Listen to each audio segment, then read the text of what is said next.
2 mesures essentielles. La première sera l'amplification du dispositif de test dans les écoles, les collèges, les lycées et à l'Université de La Réunion, avec l'accord bien entendu de son président. Pour les tests salivaires qui concernent les écoliers, nous nous appuyons, vous le savez, sur un laboratoire d'analyse, alors que les tests antigéniques sont réalisés par des personnels de santé de l'Éducation nationale formés par l'ARS et volontaires, et je tiens encore une fois à les saluer. Je peux vous indiquer que les opérations de test sont menées à la possession depuis hier.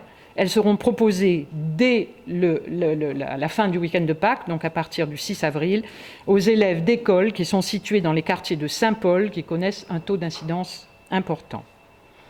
La deuxième mesure que nous adopterons à partir de la semaine prochaine est la suivante. J'ai demandé aux proviseurs, je parle de lycées, des 48 lycées de l'Académie, de se préparer à mettre en œuvre dès la semaine prochaine et le plus rapidement possible le protocole qu'ils ont prévu pour réduire le nombre de lycéens accueillis simultanément dans l'établissement.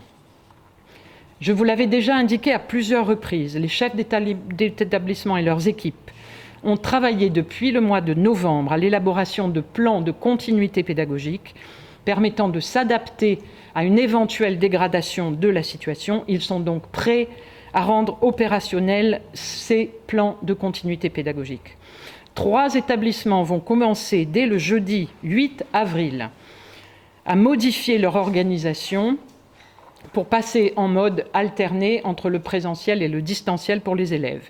Il s'agit des lycées Jean Inglot, Léon Le Pervenche et Moulin-Joly.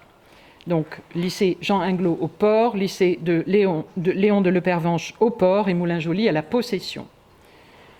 Au niveau de chacun de ces établissements, cet enseignement va donc allier présentiel et distanciel et pourra se traduire par un accueil en demi-groupe ou par alternance de classes entières. Les établissements ont une autonomie pour adapter l'organisation dans un cadre qui doit respecter un certain nombre de principes, le premier d'entre eux étant le principe d'équité pour les élèves et garantir qu'au moins 50% d'enseignement en présentiel sera effectif pour chaque élève.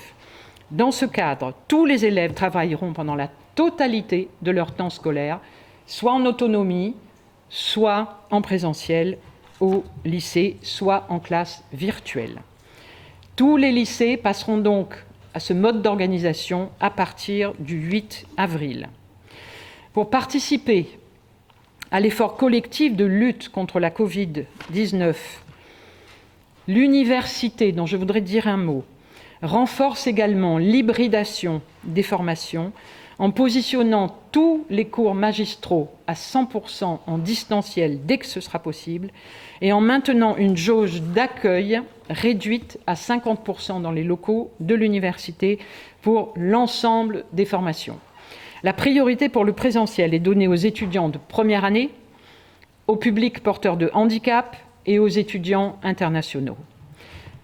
Par ailleurs, à l'université, la limite horaire pour le présentiel est fixée à 15 heures pour permettre aux étudiants et au personnel de se conformer aux mesures de couvre-feu en toute sécurité. Bien sûr, les activités essentielles au fonctionnement de l'établissement public de formation continue et en alternance d'activités scientifiques indispensables des laboratoires de l'université et des organismes de recherche partenaires pourront bénéficier d'un accord avec le président de l'université.